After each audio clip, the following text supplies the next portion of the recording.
മാന്യ സ്നേഹിതന്മാർക്ക് സ്നേഹവാനായ ക്രിസ്തുയേശുവിൻ്റെ മനോഹരമായ നാമത്തിൽ ആദ്യമായി വന്ദനം പറയട്ടെ. ദൈവത്തിൻ്റെ അരുളപ്പാടുകൾ രേഖപ്പെടുത്തിയിട്ടുള്ള 66 പുസ്തകങ്ങൾ ഉൾക്കൊള്ളുന്നതാണ് ബൈബിൾ. മനുഷ്യരോട് സൃഷ്ടാവായ ദൈവത്തിന് സംസാരിക്കുവാനുള്ള വിലയേറിയ സത്യങ്ങൾ തൻ്റെ പ്രവാചകന്മാർ മുഖാന്തരം രേഖപ്പെടുത്തി തന്നിട്ടുള്ള ബൈബിൾ വളരെ ശ്രദ്ധിച്ച് പഠിക്കുവാൻ നമുക്ക് ആവശ്യമുണ്ട്. ബൈബിളിലെ അവസാനത്തെ പുസ്തകത്തിന് വെളിപ്പാട് പുസ്തകം എന്നാണ് പേർ കൊടുത്തിട്ടുള്ളത്. ആ പുസ്തകത്തിൻ്റെ പഠനത്തിന് പലരും തുനിയാറില്ല. ആർക്കും അത് മനസ്സിലാവുകയില്ല എന്ന് ചിലർ ചിന്തിക്കുന്നുണ്ട്. എന്നാൽ വളരെ ലളിതമായ ഭാഷയിൽ യേശുക്രിസ്തുവിൻ്റെ ശിഷ്യനും കേവലം പഠിപ്പില്ലാത്ത മുക്കവനുമായിരുന്ന യോഹന്നാന് ദൈവം വെളിപ്പെടുത്തി കൊടുത്ത സത്യങ്ങൾ ആർക്കും മനസ്സിലാവുകയില്ല എന്ന് ചിന്തിക്കുന്നത് തെറ്റായ കാര്യമാണ്. അതിൻ്റെ മുഖവിരയിൽ തന്നെ ഈ പുസ്തകത്തിലുള്ളത് വായിച്ച് കേൾപ്പിക്കുന്നവരും കേൾക്കുന്നവരും അതിലുള്ളത് പ്രമാണിക്കുന്നവരും ഭാഗ്യവാന്മാർ എന്ന് രേഖപ്പെടുത്തിയിട്ടുള്ളത് കൊണ്ട് നാം അത് പരിശോധിച്ച് പഠിക്കുന്നത് ആവശ്യം ആണല്ലോ. വെളിപ്പാട് പുസ്തകം ഏതൊരു കാലത്തേക്കാൾ കൂടുതൽ ശ്രദ്ധിച്ച് പഠിക്കുവാൻ ആവശ്യമുള്ള ഒരു കാലഘട്ടത്തിലാണ് നാം ജീവിക്കുന്നത്. ബൈബിളിലെ എല്ലാ പുസ്തകങ്ങളും ഏതു കാലത്തും സൂക്ഷ്മമായി പഠിക്കേണ്ടതാണ്. എന്നാൽ ജീവിതത്തിലെ പ്രത്യേക സാഹചര്യങ്ങളിൽ വിശ്വാസത്തിൽ നിലനിന്നു പോകേണ്ടതിന് ആവശ്യമായ സത്യങ്ങൾ ഗ്രഹിക്കുവാൻ അതുപോലെയുള്ള സാഹചര്യങ്ങളിൽ ജീവിച്ചിരുന്ന ഭക്തന്മാരുടെ അനുഭവങ്ങൾ അറിയുന്നത് നമുക്ക് പ്രയോജനപ്പെടുന്നതാണ്. നമുക്കത് പ്രചോദനവും ആയിരിക്കുമല്ലോ. വെളിപ്പാട് പുസ്തകം മനസ്സിലാക്കുവാൻ വളരെ പ്രയാസമുള്ള ഒന്നാണെന്ന് പറഞ്ഞ് ചിലർ അതിനെ അവഗണിക്കാറുണ്ട്. അത് ഭാവിയിൽ സംഭവിക്കാനുള്ള കാര്യങ്ങളാണ്, അതുകൊണ്ട് നമ്മുടെ ജീവിതത്തിൽ അതിന് വലിയ പ്രസക്തിയില്ല എന്ന് മറ്റു ചിലർ വ്യാഖ്യാനിക്കാറുണ്ട്. അത് യോഹന്നാനുണ്ടായ കുറേ സ്വപ്നങ്ങളാണെന്നും അതിൽ നമുക്ക് പിടിച്ചുകൊള്ളത്തക്ക സത്യങ്ങളൊന്നും ഇല്ലെന്നും ചിലർ പരിഹസിക്കാറുണ്ട്. അത് വ്യാഖ്യാനിക്കുന്നതിൽ വേദപണ്ഡിതന്മാർ തമ്മിൽ അഭിപ്രായ ഐക്യം ഇല്ലാത്തതുകൊണ്ട് ശരിയായൊരു വ്യാഖ്യാനം ലഭിക്കുവാൻ സാധ്യമല്ല എന്ന് ചിലർ വിലപിക്കാറുണ്ട്. വെളിപ്പാട് പുസ്തകം വായിച്ച് പഠിക്കാതിരിക്കാനുള്ള ചില ന്യായങ്ങൾ മാത്രമാണ് ഇവകൾ. ബൈബിൾ പരിശോധിച്ച് പഠിക്കുവാനും ജീവിതത്തിൽ അതുമൂലം ദൈവിക അനുഗ്രഹങ്ങൾ പ്രാപിക്കുവാനും ഇടയാകുന്നതിനെ തടസ്സപ്പെടുത്തുവാൻ സാത്താൻ വളരെ തന്ത്രപരമായി പ്രവർത്തിക്കുന്നുണ്ട്. ബൈബിൾ പരിശോധിക്കുവാനുള്ള ന്യായങ്ങളാണ് നമുക്ക് ഉണ്ടാകേണ്ടത്. വെളിപ്പാട് പുസ്തകം ഒന്ന് വായിക്കുവാൻ മനസ്സ് വച്ചാൽ മേൽപ്പറഞ്ഞ ന്യായങ്ങളെല്ലാം കഴമ്പില്ലാത്തതാണെന്ന് വ്യക്തമാകും. വെളിപ്പാട് പുസ്തകത്തിലെ ആദ്യ വാക്യങ്ങൾ തന്നെ ഒന്ന് നോക്കുക. യേശുക്രിസ്തുവിൻ്റെ വെളിപ്പാട് വേഗത്തിൽ സംഭവിക്കാനുള്ളത് തൻ്റെ ദാസന്മാരെ കാണിക്കേണ്ടതിന് തൻ്റെ ദൂതൻ മുഖാന്തരം അയച്ച് തൻ്റെ ദാസനായ യോഹന്നാന് അത് പ്രദർശിപ്പിച്ചു. അവൻ ദൈവത്തിൻ്റെ വചനവും യേശുക്രിസ്തുവിൻ്റെ സാക്ഷ്യവുമായി താൻ കണ്ടത് ഒക്കെയും സാക്ഷീകരിച്ചു. ഈ പ്രവചനത്തിൻ്റെ വാക്കുകളെ വായിച്ച് കേൾപ്പിക്കുന്നവനും കേൾക്കുന്നവരും അതിലെഴുതിയിരിക്കുന്നത് പ്രമാണിക്കുന്നവരും ഭാഗ്യവാന്മാർ. സമയം അടുത്തിരിക്കുന്നു. വെളിപ്പാട് പുസ്തകം 1-ാം അധ്യായത്തിൻ്റെ 1 മുതൽ 3 വരെയുള്ള വാക്യങ്ങളാണ് ഞാൻ വായിച്ചത്. ഈ വാക്യങ്ങളിൽ വെളിപ്പാട് പുസ്തകം എവിടെ നിന്നാണെന്നും അത് എന്താണെന്നും അത് ആർക്കാണെന്നും അത് ആരെക്കുറിച്ചാണെന്നും അത് എന്തിനാണെന്നുമൊക്കെ സംക്ഷേപിച്ച് പറഞ്ഞിട്ടുണ്ട്. ഒന്നാമതായി, അത് ദൈവം യേശുക്രിസ്തുവിന് വെളിപ്പെടുത്തിയതാണ്. രണ്ടാമത്, തൻ്റെ ദാസന്മാർ അത് കാണേണ്ടതാണ്.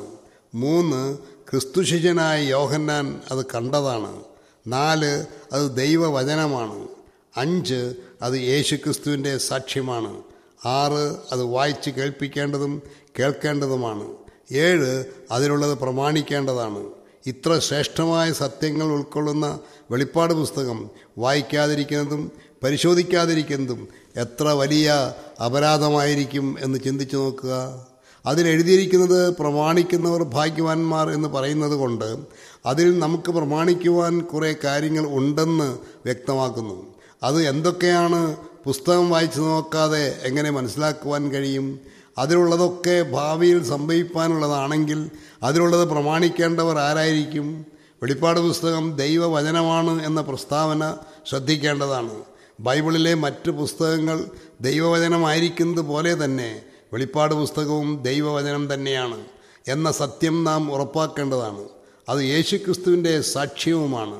വെളിപ്പാട് പുസ്തകത്തിൽ യേശുക്രിസ്തുവിനെയാണ് വെളിപ്പെടുത്തി കാണിച്ചിട്ടുള്ളത്. ബൈബിൾ ആദിയോടന്തം ക്രിസ്തുവിനെ വരച്ച് കാണിച്ചിട്ടുണ്ട്. വെളിപ്പാട് പുസ്തകം ഇല്ലെങ്കിൽ ക്രിസ്തുവിനെക്കുറിച്ചുള്ള വെളിപ്പാട് അഥവാ മനോഹര ചിത്രം പൂർണ്ണമാകുന്നില്ല. മുൻപുള്ള ഏത് പുസ്തകങ്ങളിലും ഉള്ളതിനേക്കാൾ മനോഹരനും മഹത്വസമ്പൂർണനുമായി ക്രിസ്തുവിനെ കാണുവാൻ വെളിപ്പാട് പുസ്തകം പഠിച്ചേ തീരൂ. തൻ്റെ ദാസന്മാർ അത് കാണേണ്ടതാണ്. ദൈവദാസന്മാരാണ് അത് കാണേണ്ടത്. ക്രിസ്തു ശിഷ്യനായ യോഹന്നാൻ കണ്ടത് സാക്ഷീകരിച്ച് രേഖപ്പെടുത്തി. അത് നാം വായിക്കുമ്പോൾ യോഹന്നാൻ കണ്ടതായ കാര്യങ്ങൾ നാമും കാണുന്നു, അറിയുന്നു. അഥവാ ക്രിസ്തുവിനെയും അവൻ്റെ പ്രവർത്തനങ്ങളെയും മഹത്വത്തെയും കാണുന്നു. ഈ കാഴ്ചപ്പാട് ദൈവമക്കൾക്ക് ഉണ്ടാകണമെന്ന് കർത്താവ് ആഗ്രഹിക്കുന്നുണ്ട്. യഥാർത്ഥത്തിൽ വെളിപ്പാട് പുസ്തകം മൂലം ഹൃദയദൃഷ്ടി പ്രകാശിച്ച് നമ്മുടെ കർത്താവിനെ കാണുക എന്നത് വളരെ അഭിമാനകരമായ കാര്യമാണ്. തൻ്റെ ദാസന്മാർ അത് കാണണം എന്ന് കർത്താവ് ആഗ്രഹിച്ചത്, അതിനായി അത് രേഖപ്പെടുത്തി തന്നതും എത്രയും നന്ദിയോടും താഴ്മയോടും കൂടെ നാം മനസ്സിലാക്കേണ്ടതാണ്. കർത്താവിനോട് നാം നന്ദിയുള്ളവരായിരിക്കണം. യോഹന്നാന് അത് പ്രദർശിപ്പിച്ച് കാണിച്ചു. അതുകൊണ്ട് ഇനി വീണ്ടും ആ നിലയിൽ വേറെ ആർക്കെങ്കിലും പ്രദർശിപ്പിച്ച് കാണിക്കേണ്ട ആവശ്യമില്ല. ഒരിക്കൽ പ്രദർശിപ്പിച്ച കാര്യങ്ങൾ നാം വായിച്ച് മനസ്സിലാക്കുമ്പോൾ അത് നമുക്കും പ്രദർശിപ്പിച്ചതായി കരുതിയാൽ മതി. ഇന്ന് ആർക്കെങ്കിലും വെളിപ്പാടുണ്ടായി എന്ന് പറഞ്ഞാൽ അത് ഇതിൽ വെളിപ്പെടുത്തിയിട്ടുള്ളതാണോ എന്ന് ഓർത്തു നോക്കേണ്ടതാണ്. അല്ലെങ്കിൽ അത് കള്ള വെളിപ്പാടായിരിക്കും. ദൈവമക്കൾ അത് ശ്രദ്ധിക്കുവാൻ ആവശ്യമാണ്. വെളിപ്പാട് പുസ്തകം വായിക്കുകയും വായിച്ച് കേൾപ്പിക്കുകയും ചെയ്യേണ്ടതാണ്. അത് കേൾക്കുന്നതും വായിക്കുന്നതും ഒരുപോലെ ഭാഗ്യമുള്ള കാര്യമാണ്. ബൈബിളിലെ മറ്റു പുസ്തകങ്ങളും വായിക്കുന്നതും വായിച്ച് കേൾക്കുന്നതും ഭാഗ്യമുള്ളതാണെങ്കിലും വെളിപ്പാട് പുസ്തകത്തെക്കുറിച്ച് അത് പ്രത്യേകം എടുത്തു പറഞ്ഞിട്ടുള്ളത് കൊണ്ട് അതിൻ്റെ പ്രാധാന്യം വ്യക്തമാകുന്നുണ്ടല്ലോ. നാം ജീവിക്കുന്ന ഈ കാലം ദൈവവചനം വായിക്കുവാനും കേൾക്കുവാനും പൊതുവെ താല്പര്യമില്ലാത്ത ഒരു കാലമായി തീർന്നിട്ടുണ്ട്. വെളിപ്പാട് പുസ്തകം പ്രത്യേകിച്ചും പല കാരണങ്ങളാണ് പറയപ്പെടുന്നത്. എന്തെല്ലാം കാരണങ്ങൾ നിരത്തിവെച്ചാലും അതെല്ലാം ശരിയാണെന്ന് തെളിയിക്കപ്പെട്ടാലും കർത്താവ് പറഞ്ഞതൊരിക്കലും മാറ്റം വരികയില്ല. വെളിപ്പാട് പുസ്തകം വായിച്ച് കേൾപ്പിക്കാൻ സാധിച്ചാൽ അത് ഭാഗ്യമാണ്. അത് കേൾക്കുവാൻ സാധിച്ചാലും അത് ഭാഗ്യമാണ്. നാം മനസ്സ് വയ്ക്കുന്നുവെങ്കിൽ ഈ ഭാഗ്യ അനുഭവങ്ങൾ ആർക്കും ഉണ്ടാകാം. വെളിപ്പാട് പുസ്തക പഠനത്തിനായി നാം ആഗ്രഹിക്കുമ്പോൾ ആമുഖമായി ഇത്രയും കാര്യങ്ങൾ ശ്രദ്ധിക്കേണ്ടതാണ്. ഈ പഠന പരമ്പര തുടങ്ങുന്നതിന് അനുസരിച്ച് പ്രിയ സ്നേഹിതന്മാർ വെളിപ്പാട് പുസ്തകം താൽപ്പര്യപൂർവ്വം ഒന്ന് വായിക്കുവാൻ മനസ്സ് വയ്ക്കണമെന്ന് അപേക്ഷിക്കുന്നു. വെളിപ്പാട് പുസ്തകത്തെക്കുറിച്ചുള്ള അനേകം അഭിപ്രായങ്ങളും വ്യാഖ്യാനങ്ങളും നാം കേട്ടിട്ടുണ്ട്, വായിച്ചിട്ടുമുണ്ട്. നമ്മുടെ മനസ്സിൽ ധാരാളം ധാരണകൾ അടിയുറച്ച് കിടക്കുന്നുമുണ്ട്. നാം കേട്ടിട്ടുള്ളതിൻ്റെ അടിസ്ഥാനത്തിലായിരിക്കും ആ ധാരണകൾ. അതെല്ലാം തിരുത്തി കുറിക്കുവാൻ അത്ര എളുപ്പമായിരിക്കുകയില്ല. എന്നാൽ ദൈവവചനമായ വെളിപ്പാട് പുസ്തകം ഒന്ന് മനസ്സിരുത്തി വായിച്ചാൽ അതുകൊണ്ട് അപകടമൊന്നും വരില്ല. അതിൽ നിറഞ്ഞു നിൽക്കുന്ന നമ്മുടെ രക്ഷകനെ ഒന്നും കൂടെ ശ്രദ്ധിച്ച് നോക്കുന്നത്, അവൻ്റെ മഹത്വത്തെ ഒന്നും കൂടെ ദർശിക്കുന്നത്, അവൻ്റെ ശക്തി ഒന്നുകൂടെ അനുഭവിക്കുന്നത് നമ്മുടെ ആത്മീയ ജീവിതത്തിന് ഉന്മേഷവും മനസ്സിന് ഊർജ്ജസ്വലതയും ഹൃദയത്തിന് ഉത്തേജനവും നൽകുന്നതാണ്. അതുമൂലം നമ്മുടെ ജീവിതവും അനുഗ്രഹിക്കപ്പെടും. നമ്മുടെ കർത്താവിൻ്റെ നാമം മഹത്വപ്പെടും. അതിന് സർവശക്തനായ കർത്താവ് നമ്മെ എല്ലാവരെയും സഹായിക്കുമാറാകട്ടെ. 1-ാം അധ്യായം 4 മുതൽ 7 വരെയുള്ള വാക്യങ്ങൾ നോക്കുക. എഴുത്തുകാരനായ യോഹന്നാൻ്റെ ആശംസകളാണ് അത്. ആസിയയിലെ 7 സഭകൾക്ക് എഴുതുന്നത് എന്ന് തുടങ്ങുന്ന ആശംസയിൽ വിലയേറിയ ചില സത്യങ്ങൾ പരിശുദ്ധാത്മാവ് ഉൾക്കൊള്ളിച്ചിട്ടുണ്ട്. ആസിയയിലെ 7 സഭകൾക്ക് എഴുതുന്നതാണ് വെളിപ്പാട് പുസ്തകം. ഈ സഭകളുടെ പേരുകൾ പിന്നീടും പറയുന്നുണ്ട്. പൗലോസ് അപ്പോസ്തലൻ 7 സഭകൾക്ക് 9 ലേഖനങ്ങൾ എഴുതി. റോമാലേഖനം മുതൽ തെസ്സലോനിക്ക ലേഖനം വരെ. യോഹന്നാൻ 7 സഭകൾക്ക് 1 ലേഖനം എഴുതി. പൗലോസിൻ്റെ ലേഖനങ്ങൾ ഇന്ന് ജീവിച്ചിരിക്കുന്ന നമുക്ക് എത്രമാത്രം ആവശ്യമായിരിക്കുന്നുവോ അത്രയുമോ അതിലധികമോ യോഹന്നാൻ്റെ ലേഖനമായ വെളിപ്പാട് പുസ്തകം നമുക്ക് ആവശ്യമായിരിക്കുന്നു. ആസിയയിലെ 7 സഭകൾ സ്ഥാപിക്കപ്പെട്ട സാഹചര്യങ്ങൾ എന്തായിരുന്നു എന്ന് അപ്പോസ്തല പ്രവൃത്തികൾ 19-ാം അധ്യായത്തിൽ വിവരിച്ചിട്ടുണ്ട്. പൗലോസ് അപ്പോസ്തലൻ 3 വർഷക്കാലം എഫെസോസിൽ താമസിച്ച് പ്രവർത്തിച്ചു. അതിൽ 2 വർഷം തുറന്നോസിൻ്റെ പാഠശാലയിൽ ദിനംപ്രതി സമ്പാദിച്ചു പോന്നു എന്ന് കാണുന്നു. അത് ആസിയിൽ നിന്നും കർത്താവിൻ്റെ വചനം പ്രചരിക്കുന്നതിന് കാരണമായി തീർന്നു. ഇന്നും സാധിക്കേണ്ടത് ഇതുതന്നെയാണ്. കർത്താവിൻ്റെ വചനമാണ് പ്രചരിക്കേണ്ടത്. ഇന്ന് ആ സ്ഥാനത്ത് മറ്റു പലതുമാണ് പ്രചരിച്ചുകൊണ്ടിരിക്കുന്നത്. പ്രവർത്തനങ്ങൾ അനവധിയുണ്ടെങ്കിലും കർത്താവിൻ്റെ വചനത്തിനുള്ള സ്വാധീനതയും അതിൻ്റെ പ്രചരണവും തിളവും കുറഞ്ഞു പോയിരിക്കുന്നത് ഒരു ദുഃഖ സത്യമാണ്. അങ്ങനെയാണ് ആസിയിൽ പല സഭകളും ഉണ്ടാകുവാൻ തുടങ്ങിയത്. ആ സഭകൾക്കാണ് യോഹന്നാൻ എഴുതുന്നത്. പൗലോസ് അപ്പോസ്തലൻ ജീവിച്ചിരുന്ന കാലത്തു നിന്നും വളരെ വ്യത്യസ്തമായ ഒരു കാലയളവായിരുന്നു യോഹന്നാൻ വെളിപ്പാട് പുസ്തകം എഴുതിയ കാലയളവ്. ആസിയയിലെ 7 സഭകളുടെ ആത്മീയ നിലവാരം എന്തായിരുന്നുവെന്ന് വെളിപ്പാട് 2-3 അധ്യായങ്ങൾ പരിശോധിച്ചാൽ മാത്രം മനസ്സിലാകും. അതോടൊപ്പം റോമാൻ ചക്രവർത്തിമാരുടെ ശക്തിയായ സമ്മർദ്ദവും പീഡകളും ആ സഭകൾ അനുഭവിക്കേണ്ടി വന്നു. യോഹന്നാനെ നാടുകടത്തിയിരിക്കുകയാണ്. അകത്തു നിന്നും പുറത്തു നിന്നുമുള്ള ഉപദ്രവങ്ങൾ ശക്തിയായി അനുഭവിച്ചുകൊണ്ടിരുന്ന സഭകൾക്കാണ് യോഹന്നാൻ എഴുതുന്നത്. ആദ്യ സ്നേഹം വിട്ടുകളഞ്ഞവർ, സാത്താൻ്റെ പള്ളിക്കാരായവരുടെ ദൂഷണം അനുഭവിക്കുന്നവർ, തടവിലാക്കപ്പെട്ടവർ, തുറന്നടപ്പ് ആചരിക്കുന്നവർ, ഈസബേലിൻ്റെ ഉപദേശത്താൽ തെറ്റിപ്പോയവർ, പ്രവൃത്തികളില്ലാതെ ഉടുപ്പ് മലിനപ്പെടുത്തിയവർ, ജീവിച്ചിരിക്കുന്നു എന്ന് തോന്നുമെങ്കിലും യഥാർത്ഥത്തിൽ മരിച്ചവർ, പരീക്ഷകളിൽ സഹിഷ്ണുത കാണിച്ച് ദൈവവചനം കാത്തുകൊണ്ടവർ, ശീതോഷ്ണവാന്മാരായി യഥാർത്ഥ സ്ഥിതി എന്താണെന്ന് ബോധ്യമില്ലാത്തവർ എന്നിങ്ങനെ വിവിധ ആത്മീയ നിലവാരമായിരുന്നു ആ സഭകൾക്ക് ഉണ്ടായിരുന്നത്. പുറത്തു നിന്നുള്ള പീഡകൾ സഹിച്ച് വിശ്വാസത്തിൽ നിലനിൽക്കുവാൻ തക്കവണ്ണം അവരെ ധൈര്യപ്പെടുത്തി സഹായിക്കുവാൻ യോഹന്നാൻ സാധ്യമല്ലാതായി തീർന്നിരിക്കുകയാണ്. ഇങ്ങനെയുള്ള സാഹചര്യത്തിലാണ് യോഹന്നാൻ എഴുതുന്നത്. അതുകൊണ്ട് യോഹന്നാൻ്റെ ആശംസയ്ക്ക് പ്രത്യേകം അർത്ഥവ്യാപ്തിയുണ്ട്. 4-5 വാക്യങ്ങൾ നോക്കുക. ഇരിക്കുന്നവനും ഇരുന്നവനും വരുന്നവനുമായവെങ്കിൽ നിന്നും അവൻ്റെ സിംഹാസനത്തിന് മുമ്പിലുള്ള 7 ആത്മാക്കളുടെ പക്കൽ നിന്നും വിശ്വസ്ത സാക്ഷിയും മരിച്ചവരിൽ ആദ്യജാതനും ഭൂരാജാക്കന്മാർക്ക് അധിപതിയുമായ യേശു ക്രിസ്തുവിങ്കിൽ നിന്നും നിങ്ങൾക്ക് കൃപയും സമാധാനവും ഉണ്ടാകട്ടെ. ഈ വാക്യമൊന്ന് അപഗ്രഥിക്കുവാൻ ശ്രമിക്കുമെങ്കിൽ ത്രിയേക ദൈവത്തെ അതിൽ വ്യക്തമായി കാണാം. ഇരിക്കുന്നവനും ഇരുന്നവനും വരുന്നവനുമായവൻ എന്ന പ്രയോഗം നോക്കുക. 1-ാം അധ്യായം 8-ാം വാക്യത്തിൽ ഈ പ്രയോഗം വരുന്നുണ്ട്. ഞാൻ അൽഫയും ഒമേഗയുമാകുന്നു എന്ന് ഇരിക്കുന്നവനും ഇരുന്നവനും വരുന്നവനും എന്ന് 8-ാം വാക്യം വ്യക്തമാക്കുന്നു. 4-ാം അധ്യായം 8-ാം വാക്യത്തിൽ ഇതേ പ്രയോഗം കുറച്ചുകൂടി വിശദീകരിക്കുന്നുണ്ട്. അവിടെ 4 ജീവികൾ രാപ്പകൽ വിശ്രമം കൂടാതെ പരിശുദ്ധൻ പരിശുദ്ധൻ പരിശുദ്ധൻ എന്ന് പറഞ്ഞുകൊണ്ട് ആരെ ആരാധിക്കുന്നുവോ ആ ദൈവമാണ് ഇരിക്കുന്നവനും ഇരുന്നവനും വരുന്നവനും.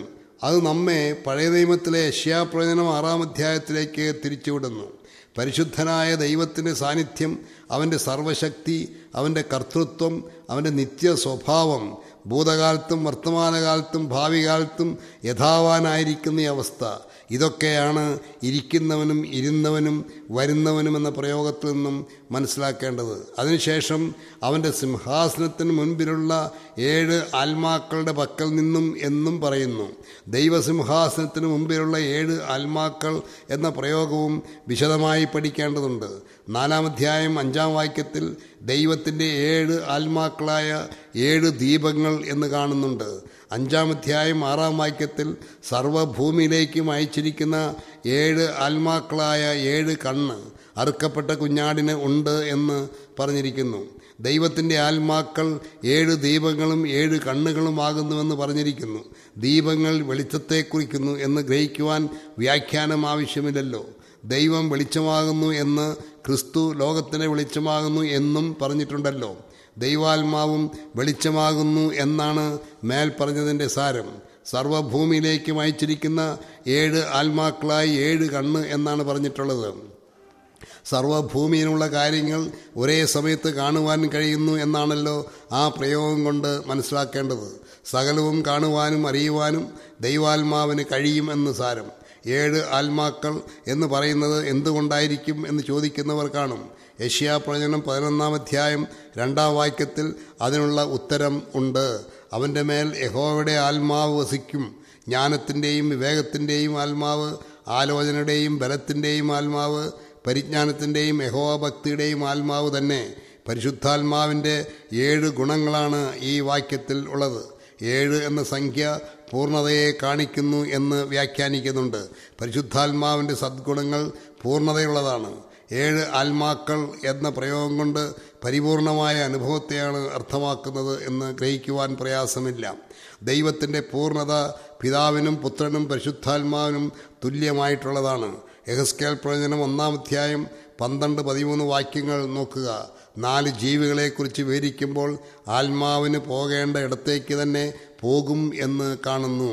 തുടർന്ന് ജീവികളുടെ മധ്യത്തിൽ പന്തങ്ങൾ പോലെ ഒരു കാഴ്ച ഉണ്ടായിരുന്നു എന്ന് പറയുന്നു. ദൈവ സാന്നിധ്യത്തിൻ്റെ തേജസ് വിവരിക്കുമ്പോഴാണ് ഇത് പറയുന്നത്. മനുഷ്യൻ്റെ ബുദ്ധി കൊണ്ട് മുഴുവനും മനസ്സിലാക്കി വിശദീകരിക്കുവാൻ സാധിക്കാത്തൊരു കാഴ്ചയാണത്. 7 ആത്മാക്കളെന്ന് പറയുന്നതിൽ നിന്നും ഇത്രയും കാര്യങ്ങളെങ്കിലും മനസ്സിലാക്കുവാൻ നമുക്ക് സാധിക്കേണ്ടതാണ്. 3-ാമതായി വിശ്വസ്ത സാക്ഷിയും മരിച്ചവരിൽ ആദ്യജാതനും ഭൂരാജാക്കന്മാർക്ക് അധിപതിയുമായ യേശുക്രിസ്തുവിങ്കിൽ നിന്നും എന്നാണ് യോഹന്നാൻ പറയുന്നത്. യേശുക്രിസ്തുവിന് കൊടുത്തിട്ടുള്ള വിശേഷണങ്ങളും പ്രത്യേകം ശ്രദ്ധിച്ച് പഠിക്കേണ്ടതുണ്ട്. വിശ്വസ്ത സാക്ഷി എന്നത് ക്രിസ്തുവിൻ്റെ മനുഷ്യത്വത്തെ കാണിക്കുന്നു. പീലാത്തോസിന് മുൻപിൽ വിസ്തരിക്കപ്പെട്ടപ്പോൾ ക്രിസ്തു പറഞ്ഞത് ശ്രദ്ധിക്കുക. യോഹന്നാൻ്റെ സുവിശേഷം 18-ാം അധ്യായം 37 സത്യത്തിന് സാക്ഷിയാകേണ്ടതിന് ഞാൻ ജനിച്ചു, അതിനായി ലോകത്തിൽ വന്നുവരിക്കുന്നു. സത്യതൽപരനായവർ എല്ലാം എൻ്റെ വാക്ക് കേൾക്കുന്നു. ഈ പ്രസ്താവനയിൽ ക്രിസ്തുവിൻ്റെ ജനനവും ജീവിതവും സത്യത്തിന് സാക്ഷി നിൽക്കേണ്ടുന്നതിന് വേണ്ടിയായിരുന്നു എന്ന സത്യം വെളിവാകുന്നുണ്ടല്ലോ. ക്രിസ്തുവിൻ്റെ ഇഹലോക ജീവിതം സത്യം എന്താണ് എന്ന് മനുഷ്യന് കാണിച്ചു കൊടുക്കുന്നതായിരുന്നു. പക്ഷേ മനുഷ്യർ അത് മനസ്സിലാക്കിയില്ല. സത്യമെന്നാൽ എന്ത് എന്ന് പറഞ്ഞുകൊണ്ടാണ് പീലാത്തോസ് ക്രിസ്തുവിനെ ക്രൂശിക്കുവാൻ വിധി എഴുതിയത്. വേറൊരു വിധത്തിൽ പറഞ്ഞാൽ സത്യത്തിന് സാക്ഷി നിൽക്കുകയും ഞാൻ തന്നെ സത്യമെന്ന് അവകാശപ്പെടുകയും ചെയ്ത ക്രിസ്തുവിനെ മനുഷ്യർ ക്രൂശിച്ചപ്പോൾ വാസ്തവത്തിൽ അവർ സത്യത്തെ ക്രൂശിക്കുകയായിരുന്നു. ക്രൂശിക്കപ്പെട്ട ക്രിസ്തുവാണ് വിശ്വസ്ത സാക്ഷി. സത്യത്തിന് സാക്ഷി നിൽക്കുന്നതിൽ മരണത്തോളം ക്രിസ്തു വിശ്വസ്തനായിരുന്നു. റോമ കൈസരുടെ കീഴിൽ ന്യായാധിപനായിരുന്ന പീലാത്തോസിന് മുൻപിൽ നല്ല സ്വീകാര്യം കഴിച്ച ക്രിസ്തുയേശുവിനെ സാക്ഷി വെച്ചുകൊണ്ട് പൗലോസ് തിമോത്തിയോസിനോട് ആജ്ഞാപിക്കുന്നത് വിശ്വാസത്തിൻ്റെ നല്ല പോർ പൊരുതുക എന്നാണ്. ഒരു മനുഷ്യനായി വന്ന് സത്യത്തിന് സാക്ഷ്യം വഹിച്ച് ക്രൂശിക്കപ്പെട്ടപ്പോൾ ക്രിസ്തു വിശ്വസ്ത സാക്ഷി എന്ന പേരിന് അർഹനായിത്തീർന്നു. തുടർന്ന് മരിച്ചവരിൽ ആദ്യജാതൻ എന്നാണ് ക്രിസ്തുവിനെക്കുറിച്ച് പറഞ്ഞിട്ടുള്ളത്. ക്രിസ്തുവിൻ്റെ പുനരുത്ഥാനത്തെയാണ് അത് കാണിക്കുന്നത്. ക്രിസ്തു മരിച്ചവരിൽ ആദ്യജാതനാണ്. ജാതൻ എന്ന വാക്കിൻ്റെ ശരിയായ അർത്ഥം പുറപ്പെടുന്നവൻ എന്നാണ്. മറ്റുള്ളവരുടെ സഹായം കൂടാതെയാണ് ക്രിസ്തു ഉയർത്തുന്നേറ്റത്. മറ്റെല്ലാവരും മരിച്ചു കിടക്കുമ്പോൾ അവരുടെ ഇടയിൽ നിന്നും എഴുന്നേറ്റ് വന്നവനാണ് ക്രിസ്തു. ക്രിസ്തുവിൻ്റെ പുനരുത്ഥാനം അതിന് മുൻപും പിൻപുമുള്ള കാര്യങ്ങളുടെ ഉറപ്പാണ്. ക്രിസ്തു വിശ്വസ്ത സാക്ഷിയാണെന്ന് പുനരുത്ഥാനം മൂലം സ്ഥിരീകരിക്കപ്പെട്ടു. അതോടൊപ്പം ക്രിസ്തു ഭൂരാജാക്കന്മാർക്ക് അധിപതിയാണെന്ന് പ്രഖ്യാപിക്കപ്പെട്ടു. ഭൂരാജാക്കന്മാരാരും ഉയർത്തെഴുന്നേറ്റിട്ടില്ല. അന്നത്തെ റോമാ ചക്രവർത്തി ക്രിസ്തു ശിഷ്യന്മാരെ കൊല്ലുന്നവനായിരുന്നു. ആ ചക്രവർത്തിയും മരിച്ചു. എന്നാൽ നസ്രായനായിരിക്കുന്ന യേശു റോമാ ചക്രവർത്തിയുടെ മുദ്രയെയും പൊട്ടിച്ചെറിഞ്ഞുകൊണ്ട് മരണത്തെ ജയിച്ചവനാണ്. അതുകൊണ്ട് തന്നെ ഭൂരാജാക്കന്മാരുടെ അധിപതിയായിരിക്കുവാൻ അവൻ യോഗ്യനുമാണ്. യോഹന്നാൻ്റെ ആശംസ അവസാനിപ്പിക്കുന്നത് നിങ്ങൾക്ക് കൃപയും സമാധാനവും ഉണ്ടാകട്ടെ എന്ന് പറഞ്ഞുകൊണ്ടാണ്. ത്രിയേക ദൈവത്തിൽ നിന്നുമാണ് ഈ കൃപയും സമാധാനവും. എത്ര ആശ്വാസകരമായ ഒരു ആശംസയാണിത്. വെളിപ്പാട് പുസ്തകത്തിൻ്റെ പഠനത്തിൽ നമുക്കെല്ലാവർക്കും ഈ കൃപയും സമാധാനവും ഉണ്ടാകുവാൻ ഇരിക്കുന്നവനും ഇരുന്നവനും വരുന്നവനും അവൻ്റെ സിംഹാസനത്തിന് മുൻപിലുള്ള 7 ആത്മാക്കളും വിശ്വസ്ത സാക്ഷിയും മരിച്ചവരിൽ ആദിജാതനും ഭൂരാജാക്കന്മാർക്ക് അധിപതിയുമായ യേശുക്രിസ്തു സഹായിക്കുമാറാകട്ടെ. നിങ്ങൾക്ക് കൃപയും സമാധാനവും ഉണ്ടാകട്ടെ എന്ന പ്രയോഗം വളരെ അർത്ഥവ്യാപ്തിയുള്ളതാണ്. പൗലോസ് അപ്പോസ്തലൻ്റെ ലേഖനങ്ങളുടെ ആരംഭത്തിലും ഈ പ്രയോഗങ്ങൾ കാണാം. കൃപയും സമാധാനവും എന്നാൽ എന്താണ്? കൃപ എന്ന വാക്ക് ബൈബിളിൽ പല ആശയങ്ങളിൽ ഉപയോഗിച്ചിട്ടുണ്ട്. അർഹതയില്ലാത്ത അനുഗ്രഹങ്ങൾ എന്നാണ് ആ വാക്കിൻ്റെ അർത്ഥം. എന്നാൽ അത് മാത്രമല്ല അതിലെ ആശയം. ഒരു പാപി രക്ഷിക്കപ്പെടുന്നത് കൃപയാൽ വിശ്വാസം മൂലമാണ്. പാപിക്ക് അർഹതയുള്ള മരണത്തിനും ന്യായവിധിക്കും പകരം ദൈവത്തിൻ്റെ ദയയും സ്നേഹവും ലഭിക്കുന്നതിനെ ആണ് അത് സൂചിപ്പിക്കുന്നത്. പാപിയോടുള്ള ദൈവസ്നേഹത്തിൻ്റെ പ്രദർശനം ക്രിസ്തുവിൻ്റെ ക്രൂശുമരണത്തിൽ കാണുവാൻ തക്കവണ്ണം അവൻ്റെ ഹൃദയദൃഷ്ടി പ്രകാശിപ്പിക്കുന്ന ദൈവത്തിൻ്റെ പ്രവൃത്തിയാണ് ആ കൃപയിലൂടെ നാം അനുഭവിക്കുന്നത്. അതോടുകൂടെ ആ കൃപ അവസാനിക്കുന്നില്ല.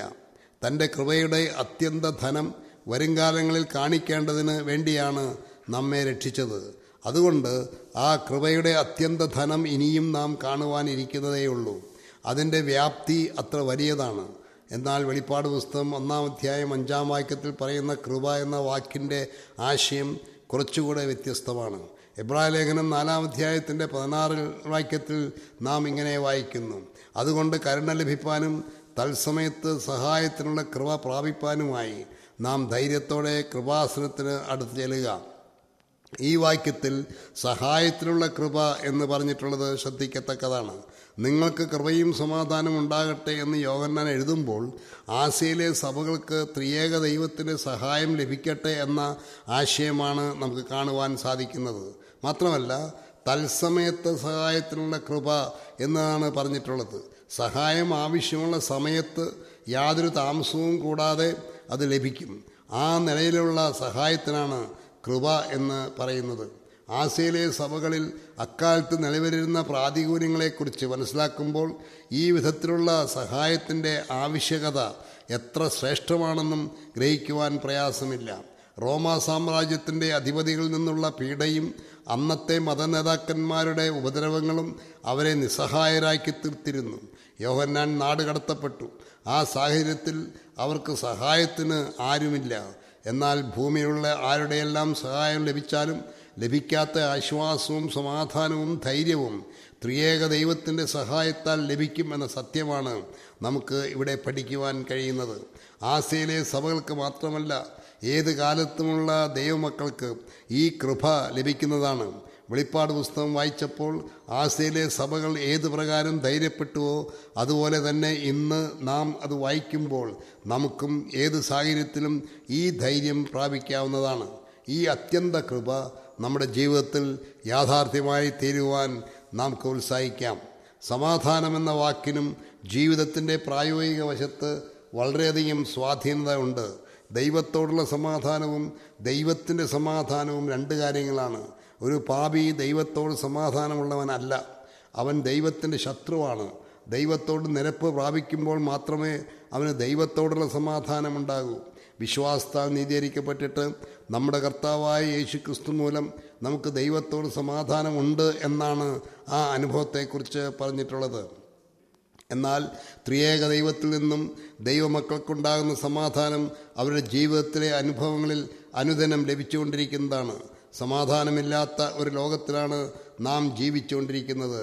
മനുഷ്യഹൃദയത്തിൽ സമാധാനമില്ലാത്തത് കൊണ്ടാണ് ലോകത്തിൽ സമാധാനമില്ലാത്തതും. സമാധാനത്തിനുള്ള പരിശ്രമങ്ങളെല്ലാം അസമാധാനം വർദ്ധിപ്പിക്കുവാനേ ഇടയാകുന്നുള്ളൂ. രാഷ്ട്രങ്ങൾ തമ്മിൽ, വ്യക്തികൾ തമ്മിൽ ഒന്നും സമാധാനമില്ല. നമ്മുടെ ജീവിതത്തിൽ ഓരോ ദിവസവും നാം കേൾക്കുകയും കാണുകയും അറിയുകയും ചെയ്യുന്ന കാര്യങ്ങൾ സമാധാനത്തിന് പകരം അസമാധാനമാണ് നമുക്ക് നൽകുന്നത്. അങ്ങനെയുള്ള ലോകത്തിൽ ഹൃദയ സമാധാനത്തോടെ ജീവിക്കുവാൻ സാധിക്കുന്ന ഒരു അനുഭവം ഉണ്ട്. ആ സമാധാനം ത്രിയേക ദൈവത്തിൽ നിന്നും ഉണ്ടാകേണ്ടതാണ്. ആസ്യയിലെ സഭകൾ അന്ന് ആയിരുന്ന സാഹചര്യങ്ങൾ അവർക്ക് സമാധാനമായിരിക്കാൻ കഴിയാത്തതായിരുന്നു. സഭകളിൽ അനേകർ കൊല്ലപ്പെട്ടു, നാടുകടത്തപ്പെട്ടു, അസ്വസ്ഥതയുടെ ഭീകരവാഴ്ച എങ്ങും പരന്നിരുന്നു. എന്നാൽ ആ സാഹചര്യത്തിൽ ദൈവത്തിൻ്റെ സമാധാനം അവരുടെ ഹൃദയങ്ങളിൽ സ്ഥിരമായിരിക്കട്ടെ എന്ന ആശംസ അന്വർത്ഥമായിരിക്കുന്നു. ഫിലിപ്പ് ലേഖനം 4-ാം അധ്യായത്തിൻ്റെ 6-ാം വാക്യം നോക്കുക. റോമയിലെ കാരാഗൃഹത്തിൽ ചങ്ങലകളാൽ ബന്ധിക്കപ്പെട്ട് പട്ടാളക്കാരുടെ മധ്യത്തിൽ കിടക്കുന്ന പൗലോസ് അപ്പോസ്തലൻ എഴുതിയതാണ് ആ വാക്യം. ഒന്നിനെക്കുറിച്ചും വിചാരപ്പെടരുത്, എല്ലാറ്റിലും പ്രാർത്ഥനയാലും അപേക്ഷയാലും നിങ്ങളുടെ ആവശ്യങ്ങൾ സ്തോത്രത്തോടുകൂടെ ദൈവത്തോട് അറിയിക്കുകയത്രേ വേണ്ടത്. എന്നാൽ സകല ബുദ്ധിയെയും കവിയുന്ന ദൈവസമാധാനം നിങ്ങളുടെ ഹൃദയങ്ങളെയും നനവുകളെയും ക്രിസ്തുയേശുവിൽ കാക്കും. ഇതാണ് യഥാർത്ഥത്തിൽ ദൈവസമാധാനം. അത് സകല ബുദ്ധിയെയും കവിയുന്നതാണ്. ഹൃദയങ്ങളെയും നനവുകളെയും ക്രിസ്തുയേശുവിങ്കൽ ഭദ്രമാക്കി നിർത്തുന്നതാണ്. അത് ദൈവത്തിൽ നിന്നുള്ളതുമാണ്. ആസ്യയിലെ സഭകൾക്ക് ഉണ്ടാകട്ടെ എന്ന് പത്മോസ് ദ്വീപിൽ ഏകനായി കഴിയുന്ന യോഹന്നാൻ എഴുതുന്നത് ഈ സമാധാനത്തെക്കുറിച്ചാണ്. എത്ര ശ്രേഷ്ഠമായ അനുഭവത്തിൽ നിന്നാണ് എന്ന് ചിന്തിച്ചു നോക്കുക. തടവറയിലായാലും സമുദ്രത്തിനക്കരെ ഏകനായാലും ഈ ദൈവസമാധാനത്താൽ ഹൃദയം കാക്കപ്പെടുന്ന ഒരനുഭവം ദൈവമക്കൾക്ക് ഉണ്ട്. അതാണ് യഥാർത്ഥ ക്രിസ്തീയത്വം. ആസ്യയിലെ 7 സഭകൾക്ക് യോഹന്നാൻ അപ്പോസ്തലൻ ആശംസിക്കുന്ന ഈ കൃപയും സമാധാനവും ഏതുകാലത്തുമുള്ള ക്രിസ്തു ശിഷ്യന്മാർക്ക് ത്രിയേക ദൈവത്തിൽ നിന്നും ലഭിക്കുന്നതാണ്. യോഹന്നാൻ സുവിശേഷം എഴുതുമ്പോൾ അതിൻ്റെ ആമുഖത്തിൽ തന്നെ പറയുന്ന ഒരു വാക്യം ശ്രദ്ധിക്കുക. അവൻ്റെ നിറവിൽ നിന്ന് നമുക്കെല്ലാവർക്കും കൃപമേൽ കൃപ ലഭിച്ചിരിക്കുന്നു. അവൻ്റെ നിറവ് എന്ന് പറയുന്നതിൻ്റെ അർത്ഥം 14-ാം വാക്യത്തിൽ കാണാം.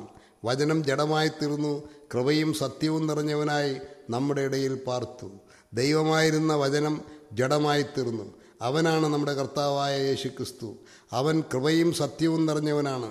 അവൻ്റെ നിറവിൽ നിന്നാണ് നമുക്ക് കൃപമേൽ കൃപ ലഭിച്ചിരിക്കുന്നത്. ആ നിറവിൻ്റെ അളവ് എത്രയെന്ന് തിട്ടപ്പെടുത്തുവാൻ മനുഷ്യൻ്റെ മനസ്സിന് കഴിയുകയില്ല. ആ കൃപമേൽ കൃപ എന്ന പ്രയോഗത്തിൻ്റെ വ്യാപ്തി ആരും കണ്ടുപിടിച്ചിട്ടില്ല. ദൈവത്തിൻ്റെ സർവ്വസമ്പൂർണതയും ദേഹരൂപമായി വസിക്കുന്നത് അവനിലാണ്. അതാണ് ക്രിസ്തുവിൻ്റെ നിറവ് എന്ന് പറയുന്നത്.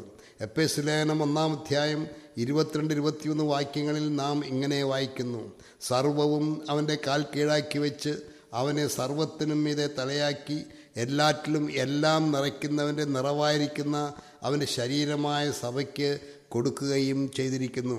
ദൈവത്തിൻ്റെ സകല നിറവും ക്രിസ്തുയേശുവിൽ സഭയ്ക്കുള്ളതാണ് എന്ന് സാരം. ആ സമ്പൂർണ്ണ നിറവിൽ നിന്നുള്ള കൃപയുടെ ഒഴുക്ക് ഒരിക്കലും അവസാനിക്കുകയില്ല. വീണ്ടും നിറയ്ക്കുവാൻ ആവശ്യമില്ലാതെ വണ്ണം ആ ഉറവ അതിൽ തന്നെ എന്നും നിറഞ്ഞിരിക്കുന്നതാണ്. എത്ര എടുത്താലും അതിലൊരു കുറവുമുണ്ടാകുകയില്ല. നമുക്കെല്ലാവർക്കും അത് ലഭ്യമാണ്. ഒരു പ്രത്യേക വിഭാഗത്തിന് മാത്രം ലഭിക്കുന്നതല്ല അത്. എല്ലാ ദൈവമക്കൾക്കും ആ കൃപ ആവശ്യാനുസരണം ഏത് സമയത്തും ലഭ്യമാണ്. നൂറ്റാണ്ടുകളായി അതിൽ നിന്നും കോരിയെടുത്തിട്ടും ഇന്നും ആ ഉറവ വറ്റിയിട്ടില്ല, ഒരിക്കലും വറ്റുകയുമില്ല. ഒന്ന് ചിന്തിച്ചു നോക്കുക. യേശുക്രിസ്തുവിൻ്റെ നിറവിൽ നിന്നും കൃപകൾ കോരിയെടുത്തിട്ടുള്ള ദൈവമക്കൾ എത്രയെന്ന് കണക്ക് കൂട്ടാമോ? ഒരു വിശ്വാസിയുടെ ജീവിതത്തിൽ അവൻ അനുഭവിക്കുന്ന കൃപകൾ എത്രയാണ്? എത്രയോ നൂറ്റാണ്ടുകളിലൂടെ ഈ പ്രക്രിയ നടന്നുകൊണ്ടിരിക്കുന്നു. ഓരോ കാലങ്ങളിലും ജീവിച്ചിരുന്ന ദൈവമക്കൾ ആ വൻ കൃപകൾ എത്രയോ ആസ്വദിച്ചാണ് ജീവിച്ചതാണ്. അവരാണ് യഥാർത്ഥ ക്രിസ്തു ശിഷ്യന്മാർ, യഥാർത്ഥ ക്രിസ്തു ഭക്തന്മാർ.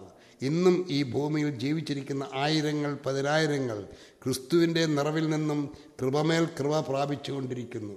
നിത്യതയിലും ആ കൃപയുടെ അത്യന്ത ധനം ഇനിയും കാണാനിരിക്കുന്നതേയുള്ളൂ. കൃപമേൽ കൃപ എന്ന് പറയുന്നത് സമുദ്രതീരത്തിലെ തിരമാലകളെ പോലെയാണ്. ഒന്നിനു പുറകെ ഒന്നായി വന്നുകൊണ്ടിരിക്കുന്ന അനുഭവം. ഒരിക്കലും അത് നിന്നു പോകുന്നില്ല. ആർക്കും എവിടെയും ആവശ്യം പോലെ മതിയാകുവോളം ഏതു സമയത്തും എടുക്കുവാൻ ആ കൃപ ലഭ്യമാണ്. ആസ്യയിലെ സഭകൾ 1-ാം നൂറ്റാണ്ടിൽ അത് പ്രാപിച്ചു. കഴിഞ്ഞ 20 നൂറ്റാണ്ടുകൾ ഈ ഭൂമിയിൽ ജീവിച്ച എല്ലാ ദൈവമക്കളും ക്രിസ്തു ശിഷ്യന്മാരും അത് ആവോളം ആസ്വദിച്ചു. ഇന്നും ആ ഉറവ പുതുതായി കാണപ്പെടുന്നു. ആ കൃപയും സമാധാനവും അനുഭവിക്കുവാൻ എനിക്ക് സാധിക്കുന്നില്ല എന്ന് ആർക്കും പറയുവാൻ സാധ്യമല്ല. ത്രിയേക ദൈവത്തിൽ നിന്നും നമുക്ക് വേണ്ടി ഒരുക്കപ്പെട്ട ആ കൃപയും സമാധാനവും നമ്മുടെ ജീവിതത്തിൽ കർത്താവായ ക്രിസ്തുയേശുവിൽ നിന്നും എപ്പോഴും ഉണ്ടായിരിക്കുവാൻ സർവശക്തനായ നമ്മുടെ കർത്താവ് നമ്മെ എല്ലാവരെയും സഹായിക്കുമാറാകട്ടെ.